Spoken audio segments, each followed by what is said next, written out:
Hai, berjumpa kembali dengan saya Kusnadi, seorang praktisi hukum dan mediator dari kantor hukum Kusenko dalam program kuliah hukum 7 menit atau Kultum.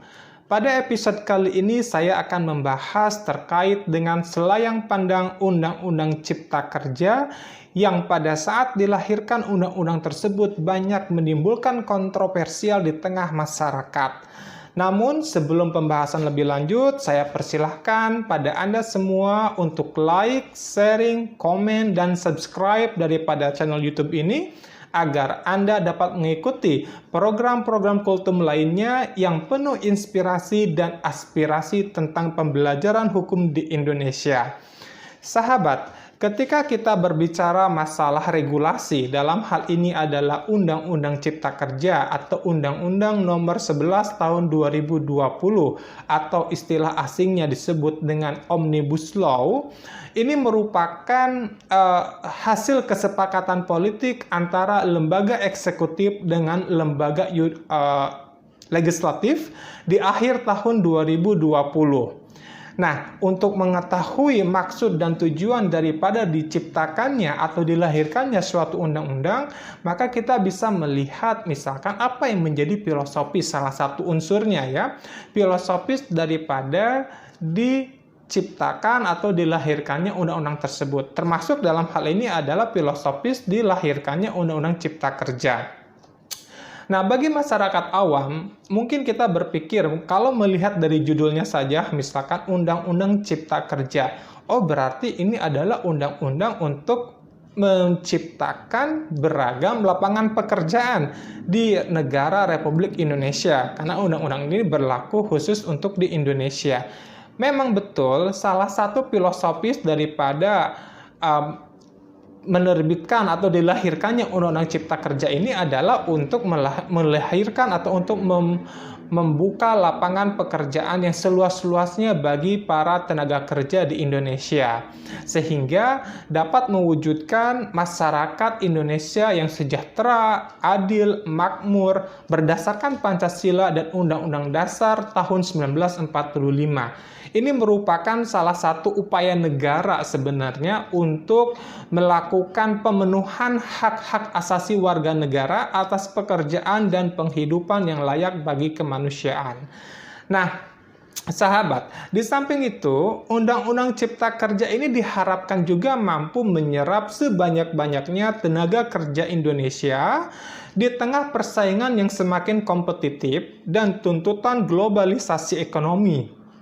Maka dengan adanya Undang-Undang Cipta Kerja ini akan mempermudah peningkatan ekosistem investasi, percepatan proyek strategis nasional, termasuk peningkatan perlindungan dan kesejahteraan pekerja yang dilakukan melalui perubahan dari berbagai atau penyatuan perampingan daripada berbagai undang-undang sektoral yang selama ini satu sama lain belum saling mendukung ya, atau belum terwujudnya satu sinkronisasi dalam menjamin percepatan cipta kerja atau lapangan pekerjaan di Indonesia.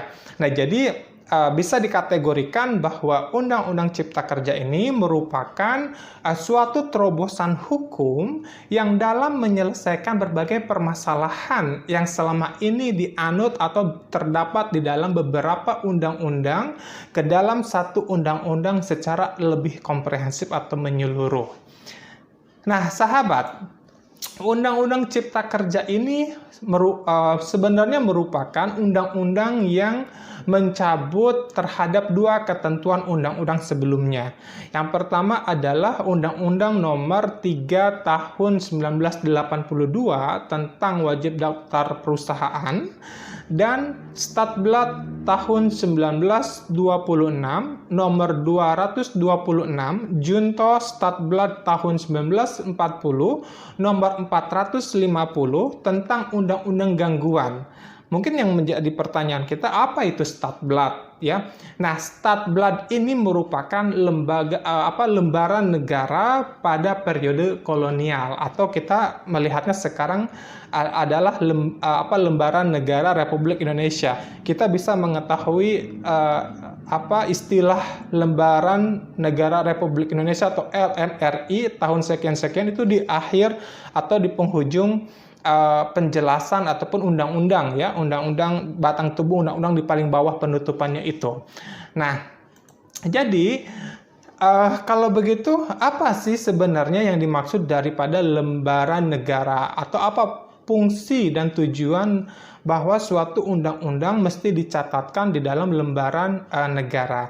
Ini sedikit menyimpang ya, untuk memberikan satu pengetahuan dasar saja buat Anda semua, bahwa lembaran negara ini merupakan suatu publikasi berkala dengan ikutan penomoran pemuatan yang berisikan berbagai informasi yang berkaitan dengan segala bentuk kebijakan, pengumuman, peraturan, dan perundangan yang dikeluarkan oleh badan, lembaga, atau pemerintah berketentuan setelah adanya pencatatan dan dipublikasikan dalam Lembaran Negara Republik Indonesia yang mempunyai kekuatan pemaksaan dan pemberlakuan pada keseluruhan wilayah kedaulatan Republik Indonesia.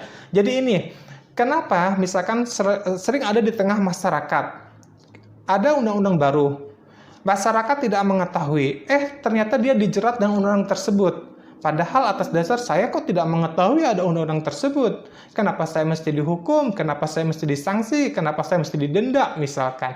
Nah, ini karena memang ada yang namanya istilah di dalam ilmu hukum perundang-undangan ataupun dalam ilmu hukum politik hukum yang disebut dengan pencatatan di dalam Lembaran Negara Republik Indonesia. Jadi apabila suatu undang-undang yang sudah ditetapkan kemudian dicantumkan di dalam atau diundangkan, kemudian dicatatkan di dalam lembaran negara, maka undang-undang itu akan berlaku secara nasional. Ya, walaupun misalkan masyarakat tidak mengetahui bahwa ada undang-undang tersebut. Pada saat undang-undang itu sudah tercatat di dalam lembaran negara, maka itu memiliki satu resiko hukum yang wajib untuk dipatuhi oleh seluruh masyarakat di wilayah Republik Indonesia. Nah, sahabat, ternyata kalau kita melihat ya, sempat terjadi polemik ya pada saat diundangkannya Undang-Undang Cipta Kerja ini. Kita melihat di berbagai macam berita itu ada yang perbedaan jumlah halaman, ada yang dengan alasan katanya ini karena salah ketik, karena ada perbedaan ukuran pengetikan undang-undang tersebut dan lain sebagainya. Namun yang jelas bahwa Undang-Undang Cipta Kerja ini merupakan ketentuan perundang-undangan yang telah mengubah sebenarnya sebanyak 82 buah undang-undang sektoral yang selama ini berlaku di Indonesia. Kita bisa bayangkan, 82 undang-undang itu diubah oleh satu undang-undang yang disebut dengan Undang-Undang Cipta Kerja. Nah, barangkali sahabat semuanya ingin mengetahui, dari 82 undang-undang yang diubah di dalam Undang-Undang Cipta Kerja itu apa saja? Nah, sebelum pada pembahasan undang-undang apa saja yang dibahas di dalam Undang-Undang Cipta Kerja, ini akan saya bahas pada episode Kultum selanjutnya. Oleh karena itu, untuk episode kali ini saya cukupkan dulu sampai di sini.